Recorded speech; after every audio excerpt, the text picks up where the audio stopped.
Welcome to Jewish Women Talk About Midlife. Hi, I'm Devora Krasnianski, and I've been coaching women for a long time in all areas of life, including women in midlife. Midlife is an exciting time, but it's also confusing, and so I invite experts to join me here as we unpack this crazy and interesting time of our lives. You can join our conversations on our Facebook group, Jewish Women Talk About Midlife, and on our website, Jewish Midlife. Welcome to this new episode where I had the pleasure of speaking with Liat Berko, a relationship and intimacy coach. We explore the profound impact of intentionality and self-love on our relationship with others, be it our spouse, family, colleagues, or friends. Liat shared how specific movements, conscious awareness, and connecting with our spirit can remove the blockages that prevent us from living our best lives. Through intentional work, we can change our frequency, which in turn influences those around us. By embracing self-love and acceptance, taking responsibility for our lives, and shifting our energy and frequency, we can transform our surroundings. Discover how living with intentionality and embracing moments of pleasure and lessons can create a powerful change in your life and relationships. Enjoy the episode. Hi, Liat. I'm so excited about this topic. When we met a while ago and we were talking about what you do and how you help people, and we had such a great conversation, I felt it was important to bring it to other women. So I'm so grateful that we're having this conversation on the podcast. So, as we get started, can you talk a little bit about who you are, the work that you do, and self love and intimacy consciousness? What are we talking about? Okay, so hi Devora, and thank you so much for having me. I'm a intimacy and relationship coach, and what I do in the work when I'm coaching people, individuals and couples as well, I'm really helping them to reconnect to self in a way that they can stop for a second, observe and self analyze themselves in taking responsibility and growing the self-love from within, that it will actually radiate from within outside and actually affect all their relationship with their partners, with their children, at work, or wherever we choose, or wherever we are until whatever is our entourage, and we choose to deliver ourselves into this world. So it's really the energy that we hold into ourselves and how is it presented outside the world. So if someone is super shameful or introvert, so his relationship are going to be affected this way. But if someone is much more open and at ease and is more self-compassionate within himself, it will also appear this way in this world. But to get there, there's a big gap. And to get there, it requires a lot of work. So I really teach tools and key factors that really get you to get closer. And the way I teach it is it involves a lot of elements. And we touch on not only conversations, but we also do it through body, mind, and soul. So it's a physical work, it's a psychological work, and it's a spiritual work. So I loved our conversation. So we were talking about how it all starts from with ourselves. If we want to make a change in our relationship, whether, like you said, whether it's a family relationship or even a work relationship, we have to first look to ourselves. What can we do differently? What kind of work can we work on ourselves? So let's talk about that. So I'm a big believer that your external world is a reflection of your inner world. So the way things are appearing to you outside is just a reflection of what's going on in your inner world. So if we actually get to be in a better position within ourselves, and we are more calm and loving, then the way we're going to appear is also going to be as such. But the more we are, and today in society, it's so stressful. Most of the people are not present. We don't know how to really be present. We're always achieving the next goal or wanting to make the next phone call, or we don't really get the moment to see heart to heart. And when I say see heart to heart, I mean seeing with your third eye into a consciousness level, that you're really able to be present in a way that you're not rushing things over, but you're present. You really, your whole being is affecting the way you are presenting yourself in front of the other person. I actually have a question on what you just said. What I'm hearing is that it's a lot about ourselves or myself, what I can do differently, and how I am feeling within myself is how I present to the world. Right, because we tend to also, always blame other people. And he's not like that, and she's not doing this, and he's driving me crazy. And I'm saying that when we point two fingers outside, we have three coming in. Right. And the thing is really, how much responsibility am I willing to take within my realm of being in order to solve my inner blockages.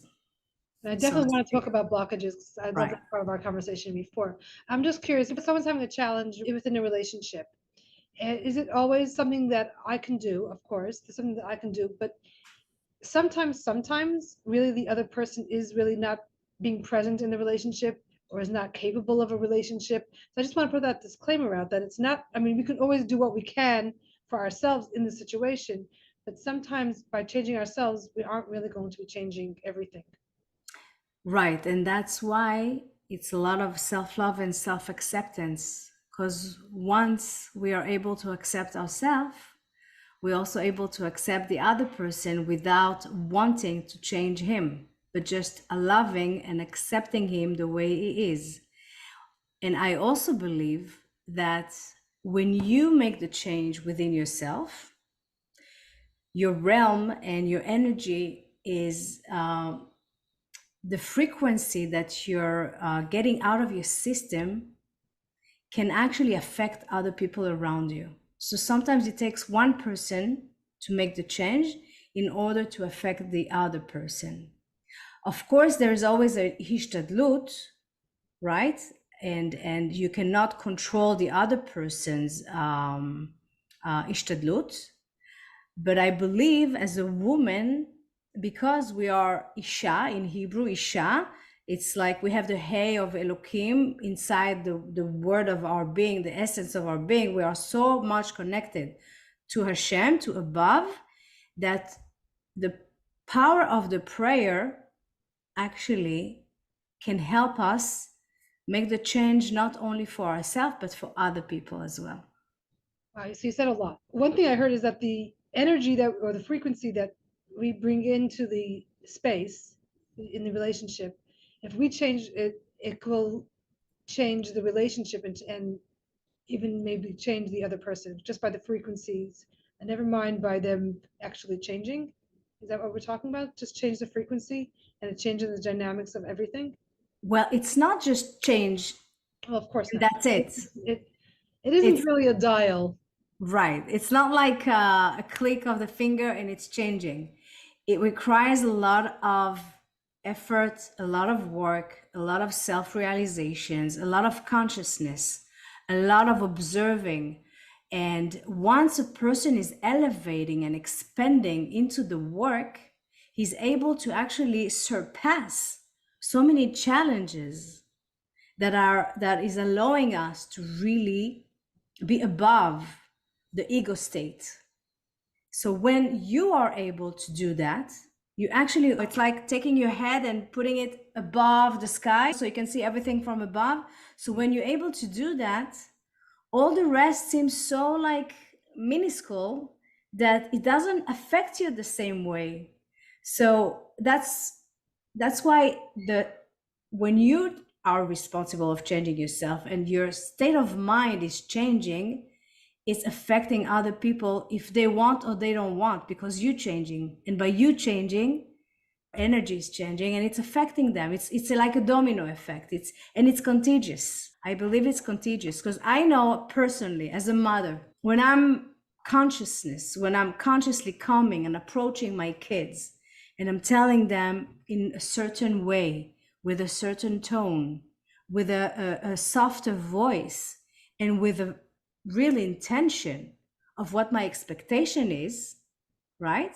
So I know that they're going to be much more listening to me than when I come and I just very short and aggressive and yelling and screaming and demanding and all that.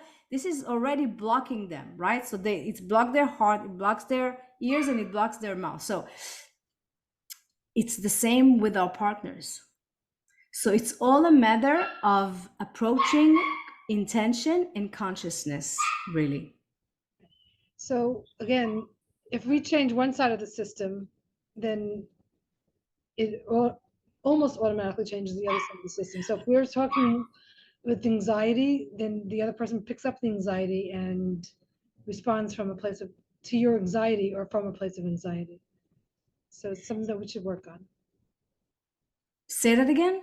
If we're working from a place of anxiety, the other person picks up the whether it's frequency Definitely. or just the language, the whole tone change. Definitely. If we can work from less anxiety or from more love, then it impacts the other person.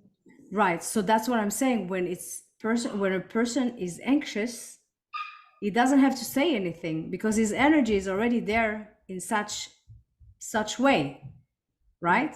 So when I'm responsible of changing my energy, the energy is shifting in the room for my entourage again. Okay, so how do we do that? So what is something that we can say in the next few minutes about, because I know it's a lot.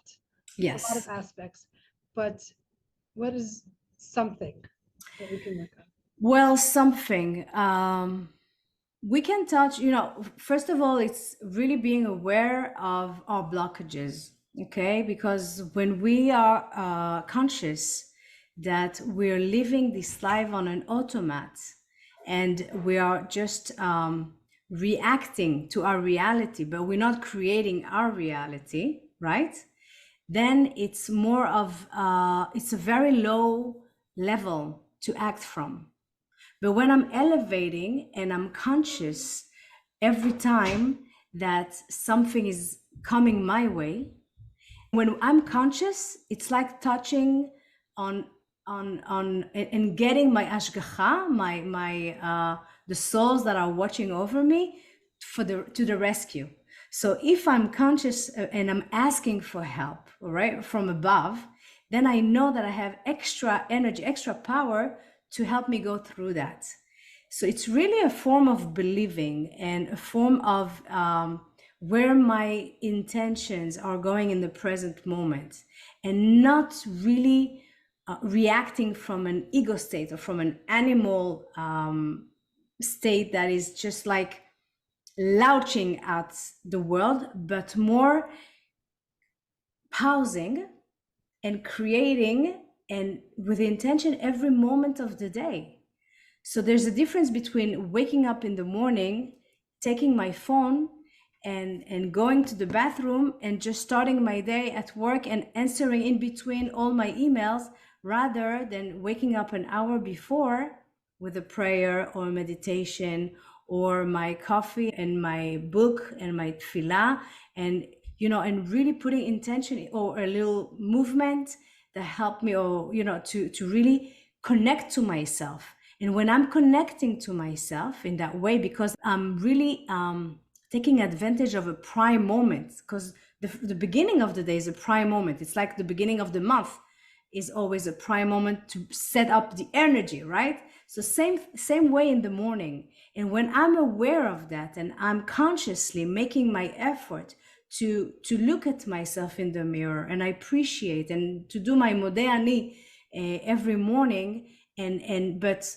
also meeting myself first before I go into my automatic mode, then it changed the whole energy of the day. Okay, so the intentionality we're talking about, and I think what you stress so much about intentionality in the morning, start your day. It's not only that it's the morning, but it's like start your day from a place of intentionality. And what I'm also hearing when you said about the coffee and the book is like find time for yourself. Don't just rush into the day. That's such an important piece. It's like let the morning be for you. I know sometimes maybe when we were younger and we were taking care of the babies and school, and maybe some people still are, but when and if you can fit time for yourself into your day, I think what I'm hearing is that it's, and I know from my own experience, is that start with some time for yourself and ground yourself and get yourself from a start your day from a place of intentionality and connection to above, connection to yourself. And I like the image of a coffee and a book in Miami. But if you have a beach view, it's even, ocean Yeah. view, it's even better. But yes, definitely. And this is the advantage we have our midlife years that we didn't have when we were younger. But wise are the women who actually were able to do that when they were younger. Because I know some women who actually really took care of themselves, even though they had the baby, even though they were overwhelmed and they were working moms. But I know I have a friend like that who really put herself first, not from a selfish place, but from a self-care place. And sort of what I'm hearing from you is that the more we care for ourselves, that we can be more intentional, and it impacts everyone around us. So it's not only self-care, it's family care, it's relationship care, it's other care. Right, because most of the time what happens is that we are mom as women, we are basically, we have so much on our shoulders, right? We are like a keret bait in Hebrew is the woman is actually a housewife, but a keret, it holds inside of it ikar, and ikar is the center. So the woman in the house is the center of the house. She's the liba, she's the heart of the family. And because she's taking care of so many souls around her, she has to take care of herself, because otherwise it's like driving on the fifth course, but staying in neutral. So the more you actually put gas and fuel into yourself, then you're able to provide more to others, and that's that goes without saying. But as far as blockages, when we don't do this work, we really go on and on with life workload in a way that can really get us to a point that we're exhausted. And when we're exhausted, our energy is speaking by itself. And we can feel that. You can feel a woman that is feeling great with herself from within, and you can feel a woman that is trying to feel great and is faking it, feeling great. And you can see her energy is like drowned, right? You can see the difference when a woman is coming with full power or pretending to be full power. So the real check in reality is to not pretend anymore, but really come from full power. And that requires really retrieving as many blockages as we can. And blockages are always connected to our energy center. So that's why I'm talking energy, and that's my work, because the more we are conscious of our energy, the more we can actually be conscious of our state and affected throughout the day as such as well. So the main blockage, you'll be surprised, is the first one, and it's rooted in the root chakra, which is the sexual center. And a lot of women these days are really blocked over there. And as far as sexual healing come into the picture, it can really affect the whole energy centers throughout our body, because we have them going up to our head. There are 7 of them. So when we manage to affect the one at the root, we're able to elevate into and energize the rest of the centers going up. And then really it's regaining power, regaining energy into my self-being, or the way I am. Okay, so we talked about sexual blockages. So I'm guessing from those words that it actually impacts your sexual relationship, but we're talking about other things also? Yes, definitely. So Because let's unpack that a little more. Well, it's located there, but it's also, because it's the root chakra, whatever is basic it's like a foundation. When you have a strong foundation, which is powerful and healed and open, then it affects the rest of the building to actually be built up with stronger elements. So it's not only, it's first of all, obviously it's affecting you sexually, but once you're able to remove that and be more open energetically and physically, obviously, it really help you heal the rest of your energy center. Okay. So how? That sounds very intriguing. How? Well, in 2 words, it's a lot of work, but and I teach that in my workshops and in my online courses. But to touch on how is really doing a collaboration of sensory elements that include a certain way of moving our body, and the way we move our body. When a dog tries to shake himself, right? So he's actually he's holding some tensity that he's trying to remove. And it's the same thing with us. We are, when we move, you remember at the workshop that we had with this Esther, beautiful lady, you see how the energy after we finished the dancing on the dancing floor, how all the women were open, they were able, they had like red colors in their cheeks, and they were able now to really, if I was coming in then, I was able to actually open them consciously because they were open in their bodies, right? So when you open your body by a movement and moving in a certain way, it actually removes the blocked energy that is trapped within your body. So that's one. So a special movement, and it's also belly dancing is very recommended because it works on the root chakra. So the more you're actually able to really manage to do this movement, it helps you release some tension there in that area.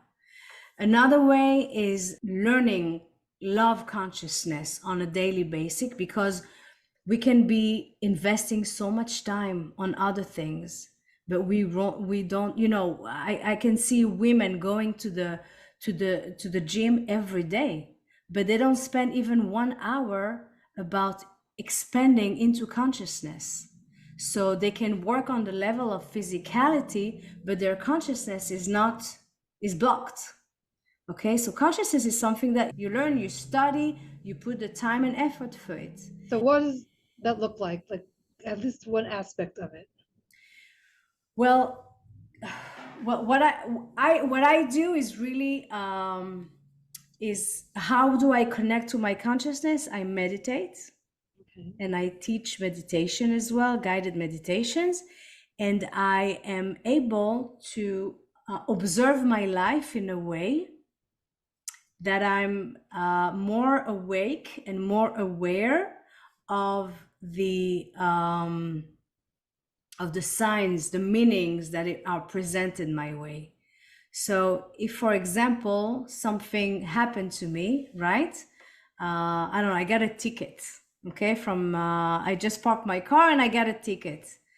I'm not just getting upset about it, but I'm actually looking into why and what did I do? I'm taking the responsibility first, and what significance it's bringing into my my life right now.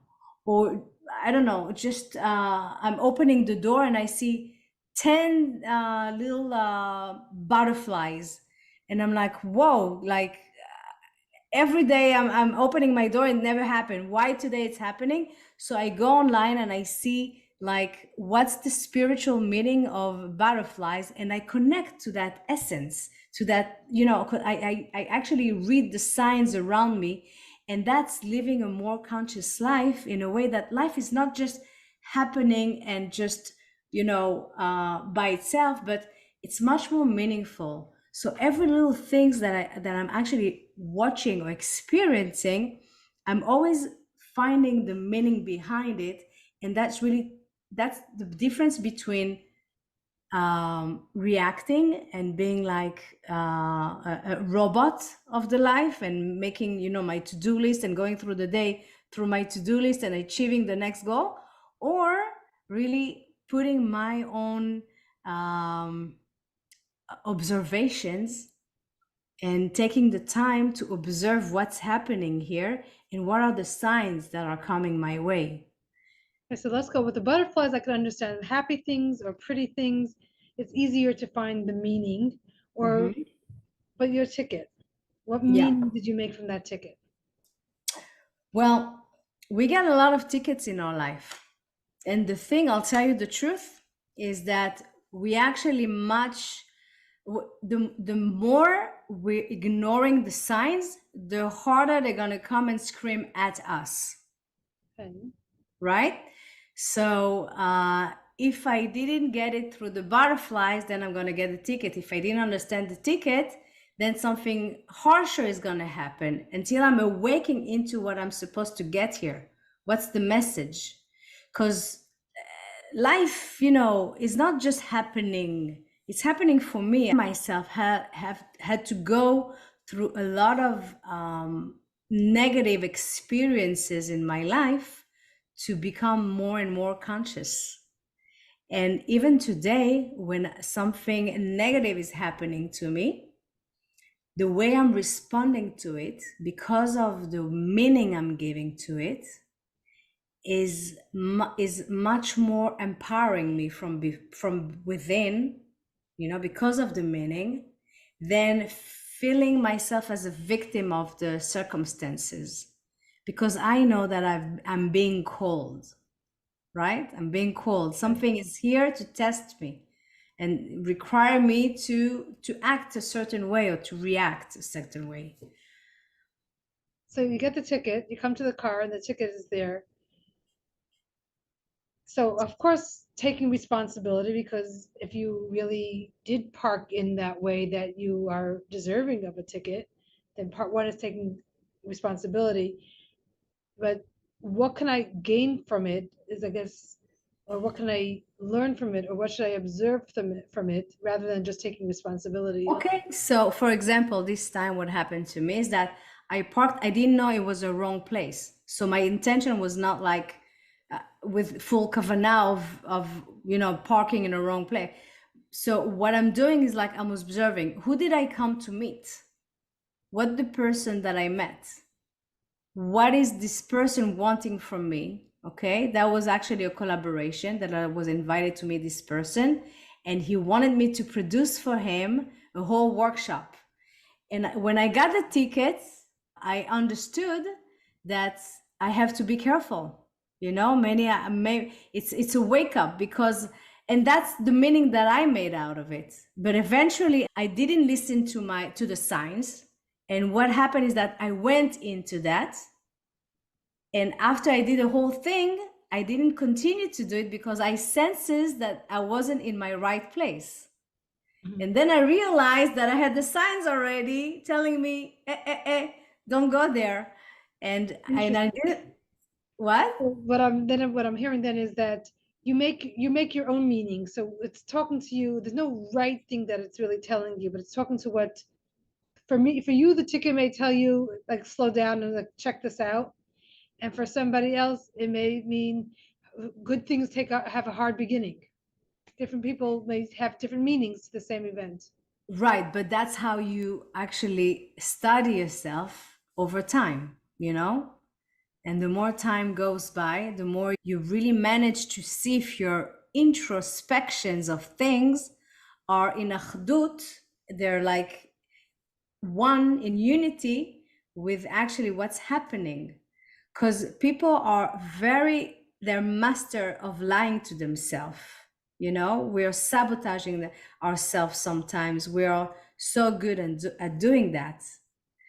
And because the ego is driving us to do things that actually are not necessarily the right things for our soul. And to know to differ between the two requires a lot of practice. And mistakes as you practice. Sorry? And mistakes as you practice. And mistakes, a lot of mistakes. But they are all tests. And you keep gonna get the same test over and over until you learn it. So the question is when you're gonna learn it. So you can give yourself so many meaningful explanations, but at the end, until you don't get it right, it's gonna keep coming at you. So one is the movement. Two is being intentional, conscious. Is there anything else that you can do to? I think the third one is really studying how to work with your energy and how to connect spiritually to your higher self. Because I know a lot of people that they can be very religious in a way, but they're not really spiritual. Right. And to know how to connect to your spirituality, it's an art, right? And sometimes it's above repeating or doing certain things, but it's really connecting to the essence of your soul and connecting to your higher self. And the form of prayers or meditation are very powerful in that aspect, in a way that when you tap on your higher self, and it brings your consciousness to expand and elevate into the cosmic, library that brings you even downloads of information that your soul always knew, but you just forgot about them, and then you start remembering them. So the more you're connecting to self, the more you're remembering, the more you're in your good path, and the higher you vibrate, and your energy is such as lighter and brighter that it's affecting your whole essence of being. Okay, so the movement, the intentionality, and connecting to the spirit will help remove those blockages, and specifically the sexual blockages. I mean, it makes sense in that when we're in a better place through movement, intentionality, and consciousness, connecting to spirit, we'll be in a better place, and we're just more open. Right. We're open to relationships, and we're more open to letting people accepting that people are not 100% perfect the way we want them to be. And we can just be in the moment of whatever is coming. Correct. And it also, it's not either or. זה לא או, זה גם וגם וגם. You have to tap on all of these levels. Otherwise, if you only do one of them, it's not gonna affect your wholeness as such. You can't just decide, I'm just going to move. You actually have to do, because that's like it seems like the easiest of the three for some people. Some people don't like to move, but the other ones will take some work. It's all required work. All of them requires work. And you have to do it often. Well, I would even say you have to do it daily. I mean, every morning is every morning. It's not only the morning that you want to be unblocked is the morning that you'll have your coffee and your book. It's like has to become part of your routine. Exactly. And routine is 101, if we don't implement that in our routine, then we cannot expect having a bright life, because having a bright life is not easy. Life is complicated as it is already, right? Let's face it. Life is hard, okay? We all deal with challenges. We all have our own complexity in life, and especially with relationship. But we're here to actually do our tikkun. And the tikkun is, first of all, it's a personal tikkun ishi. So the more I go into correcting myself, rectifying myself from within, and I take responsibility on it and I implement it on my daily life, the more I'm able to actually go and do my tikkun klali, because it's affecting other people. The way I'm being is affecting other people. Okay, wow. Okay. So the way I'm being affects other people. So it's my responsibility to do what I can to affect the people, and hopefully everyone else is doing their parts. And so we're all affecting each other. Exactly. And that's how we create unity. Just by taking responsibility on ourselves. because looking at the other and being judgmental of the other is not going to get us anywhere. But taking that energy and putting it in myself and making sure that I'm rectifying myself first before I say a word about the other person is actually a privilege to take care of my own tikkun. And then if each of us will do that, then we can reach unity, because I can only reach unity with other people when I reach unity with myself. So it starts with routine, a morning routine. 101 routine. The earlier you wake up in the morning, the more you implement into your daily and you take care of your prime moments, the the more explosive is going to be your day. Right. Well, the other thing about doing it earlier is before other people are up or other people are contacting you. I mean, hopefully everyone's doing this individually in their own house, so they are awake. But there's a sort of an unwritten rule that don't call someone before 8 o'clock in the morning or whatever it is. So just take care of yourself before. You don't have to check your phones. I mean, definitely don't have to make phone calls unless you have to. But then that's the anomaly. That's not the regular. So 5 o'clock, 6 o'clock, sunrise. That's the perfect time, and especially before sunrise, because in the Torah it says Ashkem kom baboker is like, it's a blessing, because it's actually when it's the new beginning and when everything is awakened, before everyone is awakened. That's it's super spiritual moment, and when you touch on it, you can actually get a lot of blessings.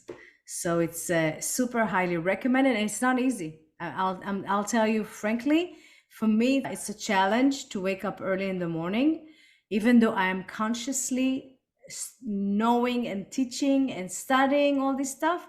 It's still a challenge, and I still debate it in my own life, but at least I'm aware of it, and I'm doing my hishtadlut. So even though it's not happening for me every day, right? I'm not like diminishing myself on the way of not being capable to do it. I'm more, self chemla, compassionate to myself, and I know that tomorrow is another day, and I can actually plug it in and do my ishtadlut and make sure it happens. Right. So again, we're describing the ideal, and when you do the ideal, you'll get better results. For sure. And you do less ideal, it's still better than not doing anything. Exactly. The other thing that I love is that you can start at any point in the day. So you didn't get a great morning in, but you can start being conscious the minute you remember to be conscious. And you know what? You can even start being conscious at night before you close your eyes, because putting yourself to sleep is also a big one, because it's not only the prime moment, but also knowing how to close your day. Let's say you didn't wake up consciously, okay? And you went through your day as an automat, but at the end of the day, you're coming and you're analyzing what happened that day, and you take it as a teaching moment for yourself of reflecting of what happened and what I can do better tomorrow. So disconnecting from my phone an hour or two before I go to bed and not going to bed with my phone is a big one, okay, that most of us do today. Or suiting myself in a very relaxing, calming environment with candles and nice music, and suiting myself like we do for babies, okay? Same for ourselves. Why would you do that for babies but not to yourself? So really, taking a hot shower and pampering yourself with a nice cream, and really self-care in a way that you're connecting back to yourself and you're putting yourself in a place or journaling. And so even if it didn't happen in the morning, you still have a chance to do it at night. But the thing is that you always have a chance, because we're here to correct things, right? So, and even if we didn't do it today in the morning or at night, we can always do it tomorrow. So as long as we are conscious and we really want to apply it into our routine and wanting to do it in order to elevate and live a more passion life. Okay. So just, well, we talk a lot about energy, getting back to your energized energy and at the low frequency energy, and some ways to do it. When we spoke last time, we spoke a little bit about heart wisdom work, and I would love to unpack that again. So, the heart wisdom is really when most of the day we all know everything, right? Most of us know, we're very educated, we experience it all already, and we are very logical, right?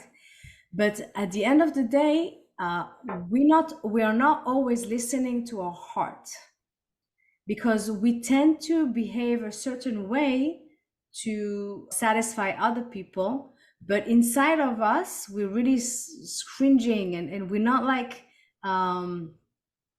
we're not in achdut, we're not in unity between what we feel and what we think.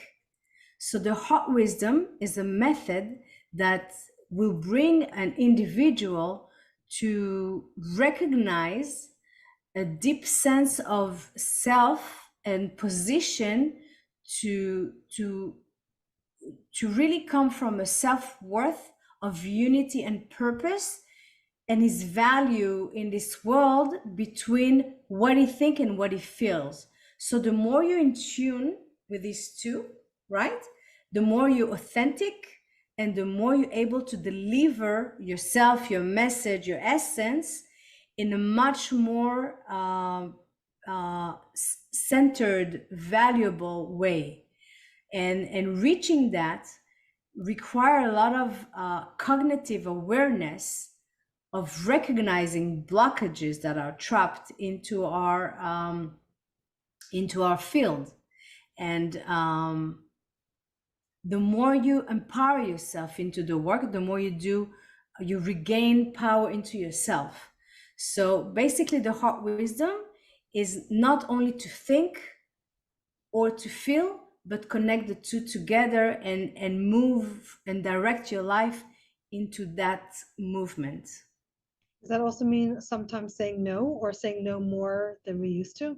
Definitely, because yes is an answer, and no is also an answer.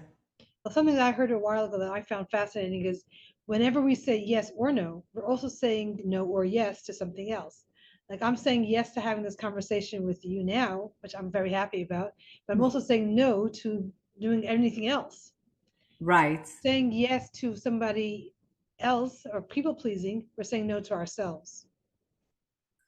Well, it's a choice, and everything in life is a choice. And as long as you say the yes, and you feel in your essence that you are complete with that, and you're present with that meeting, okay, and you know that it's meant to be, and because there are always going to be thousands of possibilities out there, but it's a matter of choosing and directing yourself into what you want, not what you need.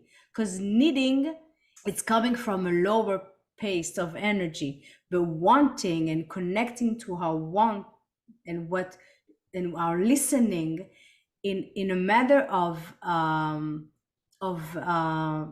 in a spiritual way, not wanting in the meaning of desiring, right?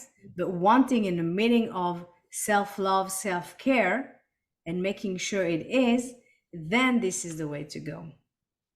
So really keeping ourselves aligned with what we want from ourselves, not things that we want, like what is really aligned with what I want, who I am, and saying no to things that are not really aligned with who I am as often as possible. Sometimes we have to do things that we don't want to,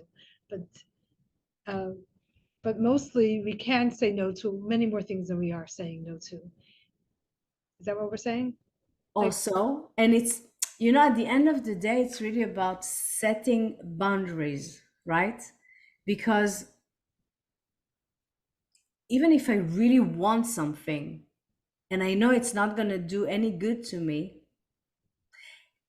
but I want it in my heart, right? I want it in my heart, but my logic tells me otherwise, that means I don't have unity. Right. So the mastering the heart wisdom is actually reaching unity between my desire and my logic, my midot, in a way that my midot are so clear and so pure that I will feel it in my heart that this is the way I want to go and this is what I want to create for myself. Okay. And how do we do that? It's a lifetime of work, but how can we move along that lifetime of work? Well, again, you experience life. You have to get dirty in the mud.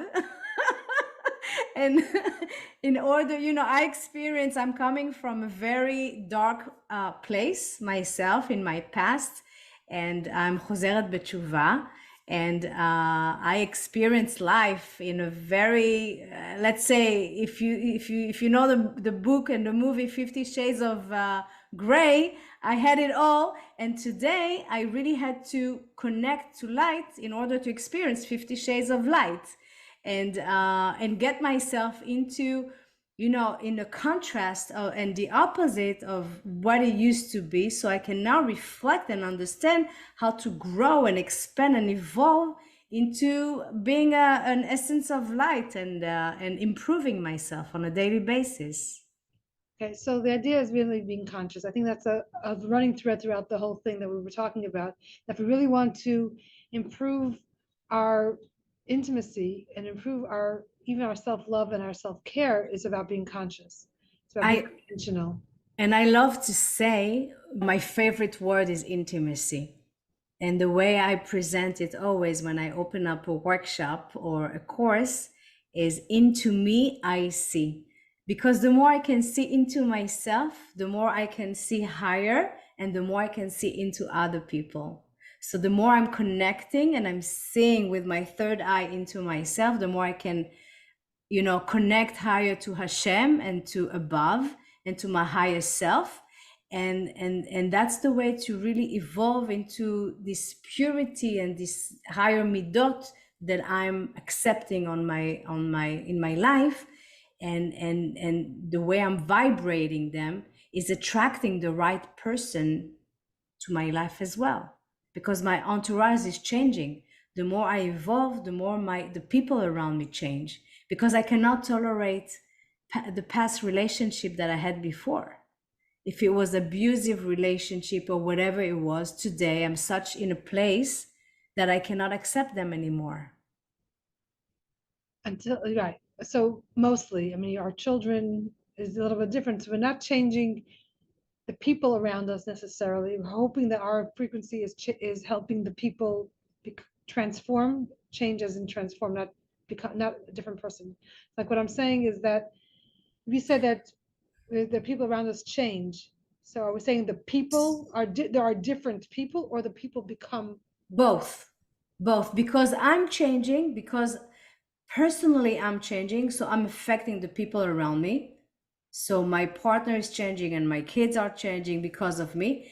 And the more I'm changing, the more I observe the people surrounding me, my friends, for example. The friends I have today are not the friends I used to have 5 years ago and 10 years ago. I change my cycles of close friends because I myself elevated into a different world or consciousness. So that makes sense. With friends, it's easier than with family. Right, but family also can change just by, energetically or consciously. And I know it from also personally, because I'm doing a great work with my kids and my ex-husband. So the more I'm conscious, the better my relationship are working. And the less I am, I can sometimes, I wake up in the morning that is not with me. I'm not with myself. And I see it's affecting my relationship as well. I think that's what, going back to being self-reflective, where we started from, is like you can actually track that. You can almost say, okay, I had, if my day didn't go well, oh well, what was my morning like, or what was I like to myself? Because we can Yes. tolerate, I know for myself, I can tolerate so much more when I'm in a better place with myself. Right, but the thing Fine. is also to tolerate it and being in a place of um, self-awareness that I'm not going to feel any fear or rejection or disappointment or shame or whatever it is, but I'm going to be good to myself and vulnerable and accepting my mistakes in a way that it's okay. I've been like that. Now it's my time to understand that this is not the way to do it, but to improve it for the next time. And allow ourselves that space of, I made that mistake. It's okay. And I even may even make another mistake in my life. I mean, I will, of course, but like I'm always learning from it, and sometimes learning means falling backwards and doing it again before you can actually cement it as a better practice. Right, but remembering always that the learning curve is between me and myself, because it's again, it's a self-work, self-observation.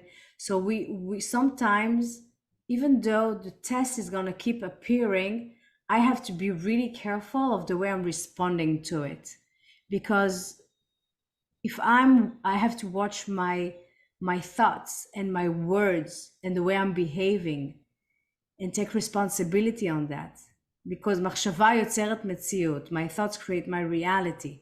So the more I'm conscious, the more I'm aware, and I'm observing, I'm seeing the test or the message that is appearing in front of me, the more I'm able to correct it in my mouth by sometimes even not talking or Many not by not speaking. talking. Yes, or not reacting, or just pausing for a second and just observing.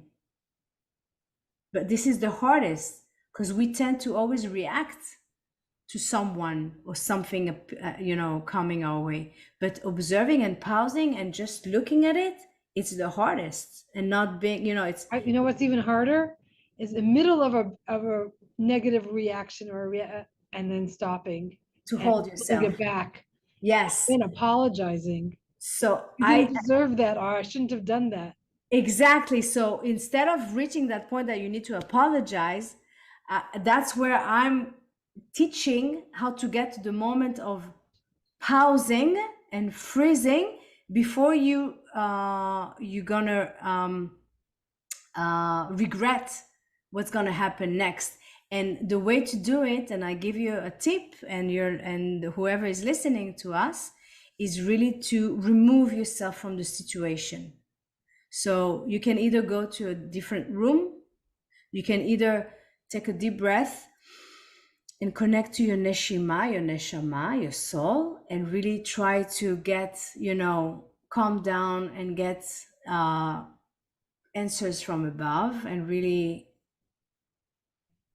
being more present and not reacting, or going into a cold shower. That always help. Yeah. Or going to the ocean, removing yourself to the ocean and just healing, because the healing part is, and we have the ocean here in Miami so close by, but it's really being conscious about all these options, that instead of lashing out someone right now, I can hold myself and do 1, 2, 3, 4, 5, But knowing in advance what your preferred 1, 2, 3, 4, 5s are. Like for, I don't know, maybe someone doesn't like the ocean, so it's not an option for them. Of course, if they're not near the ocean. Well, we can always choose our own preferences. But knowing in advance what works for you, I think is. But when I work with people, it's like let's get that. Let's work through that. What could be your go-to when you're in a stressful situation?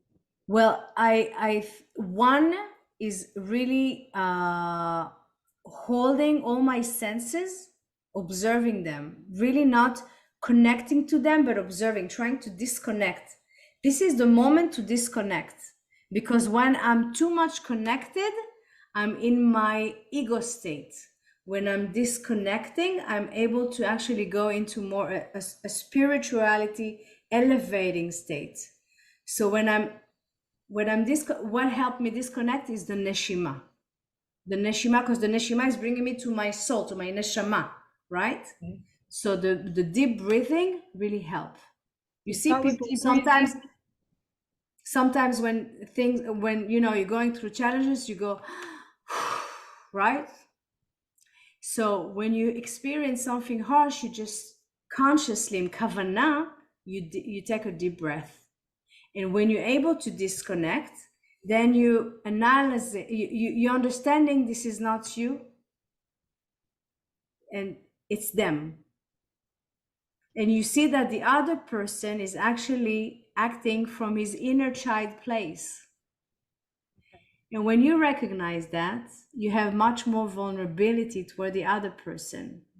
And you're allowing yourself to actually understand that you also have that place, that inner child place within yourself. So first of all, it's to give yourself a hug, comforting yourself with some good thoughts and not wanting to hurt not yourself and not the person in front of you. So it starts with a good deep breath.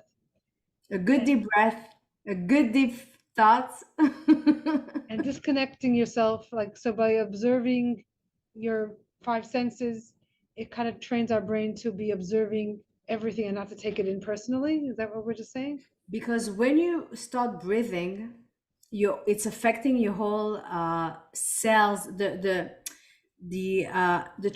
energy is transmitting a different how do you say that,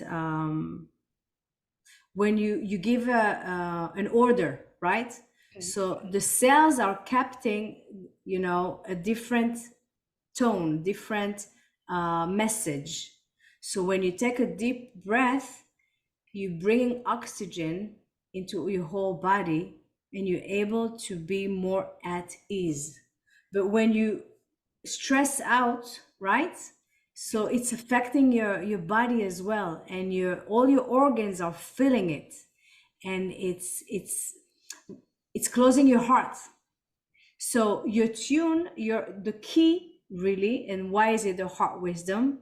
Because when you're reacting from a closed heart versus an open heart, that will take you into two different frequencies and two different responsiveness. So always ask yourself, what I'm feeling right now, is it open or closed? And then your body is your best metronome. You know what is a metronome in music? So that will be the best key for you to actually to get in tune with yourself, with what you're feeling. And when you're in tune with your feelings, you're observing, you can catch on them and you can change them. So like, I notice that I'm having a feeling, or I notice I'm having a thought. So you're separating yourself from the thought. I'm not angry. I'm having a thought that I'm upset about that situation. Not that I am, but I have a thought. Right. So this is a lot of analysis while you're in a very challenging moment. So the more you study, the more you exercise, the more you practice it, the more it's going to become your second nature. But it requires work, but it's doable. Of course it's doable. People are doing it. And ideally we would do it all the time, but start with 1 time, 2 times, 3 times, and then maybe. And the thing is that the more you do it and the more your intention is to wake up into a good place and take on a good journey and really coming from a place of tikkun and wanting to love and be loved, the more you're living an euphoric life that doesn't matter what happens, whatever comes at you, you're able to hold it and build resilience in front of your life in a way that you will be happy no matter what. And that's the key at the end of the day. Joy, how to return to joy, how to return to happiness and power, in your center in every moment of your life, no matter what happens, because things are gonna happen, and it's gonna be, we're gonna be tested all the time. But really practicing it in a way that I'm preparing myself for the moment of truth. And when that comes, I'm so well in my zone that I know how to react. I love that. Ending with the idea of getting ourselves to joy and being able to get ourselves to joy. And I think that's such an important skill. Today's world is so stressful, and there's so much that happens around us that being able to center ourselves is an important skill for ourselves and for our relationships and really for everything that we're doing. And the moment we realize that whatever is taking us away from our joy is actually those blockages. It's, being angry or being a victim or being whatever negative it is, that what really defer us from joy. So that's why I'm saying recognizing that and diffusing the anger is number one, because sometimes we can get angry at anything, anyone, anybody, just by the story we make out of it in our head. But we are in control of that. We are in control of that. As much as we are in control of being in a joy, happy, euphoric moment, we can also be in control of bringing ourselves into misery and be miserable in a miserable relationship. Whoever will complain to me that they are in a miserable relationship because of someone else, I will always work with that person to bring her back to herself, to her joy. Because when she is responsible for her own joy, she's going to start experiencing healthier and happier relationship. Amen. Amen. Okay, so Liat, how can people reach you? Because I know you do work on Zoom also. Right. So my website is Euphoria State of Mind, and I'm all over the social media. I'm on Instagram and Facebook. I have the website under Liat Berko. My website is Euphoria State of Mind. I can, if you don't mind, I'll send you a link that you can share with everyone, and you have all my channels there. I'm starting a course coming up in July 18, and it's called Self-Love Consciousness. And whatever we spoke about here is going to be coming into practice in a much more expansive way. And it's once a week for 6 weeks, and it's beautiful work. And I actually created a promo code for your people. Thank And you. the code, yes, the code is midlife. Okay, and we'll share it with everybody. Yeah, and it's gonna give them 20% off, which is it's a big discount. And it's open for men and women because it's very spiritual, and I'm about really teaching men and women to take responsibility and understanding how much they are important in a relationship just by improving themselves. So the more the merrier. I have my own, yeah, you're welcome to join us. I have my own podcast and my YouTube channel, and I have a lot of classes for free there. So you're welcome to explore them all. And I have a WhatsApp group as well. So if you want to share my phone, they can reach out to me, and I also all of that in the show notes. Amazing. I also do private sessions, and I do couple sessions where I call them a rendezvous, where I teach a couple how to connect to themselves and then connect to, that will be maybe for a different time, but in a way of triangle, when it's you, your partner, and Hashem that is involved in the picture. And the more we work in a triangle point of way, the higher we evolve into consciousness of love. Oh, wow, that sounds amazing. Part 2. Part 2? Yeah. More to come. Together for coffee, iced coffee. Sounds good, Devora. Thank you so much for having me, and keep on doing your wonderful work. Thank you, Leah. Bye-bye. Thank you for joining me in another fascinating conversation about midlife. If you'd like to reach me, Devora Krasnianski, to talk about your midlife or anything else, you can reach me at jewishmidlife@gmail.com. You can also find us on our website, jewishmidlife.com, and follow us on Jewish Midlife on Instagram or Facebook, and join our conversations in our Facebook group at facebook.com/groups/Jewish Women Talk About Midlife. And share what we're doing with your friends and others in the midlife phase.